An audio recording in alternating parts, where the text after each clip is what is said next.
খানি আছে এদেশে। আপনার এই পাশের জেলা চট্টগ্রাম, এখানকার একজন মন্ত্রী ছিল, ভূমি মন্ত্রী, কি এদের নাম জাবেদ নাকি, সাইফুজ্জামান জাবেদ।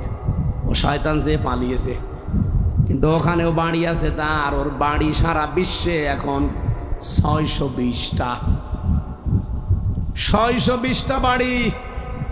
হিসাব করতে পারেন, সব তো বাবার টাকা দিয়ে বানানো, সবে এতিমদের টাকা। বলেন, আপনারা নিজেদেরকে ছোট মনে করবেন না। যারা কাজ করে খান, সে যেখানেই থাকেন পৃথিবীর, কাজ যদি করে খান, মনে করবেন আপনার দাম আল্লাহর কাছে অনেক বেশি। আল কাসিবু হাবিবুল্লাহ, যারা কাজ করে খায় এরা আল্লাহর বন্ধু। আর যারা কাজ করে না, শুধু মেরে খায়, ওরা আল্লাহরও শত্রু, মানবতারও শত্রু। 620টা বাড়ি বানিয়েছে। একটা বাড়িতে তো থাকতে পারেন না এখন।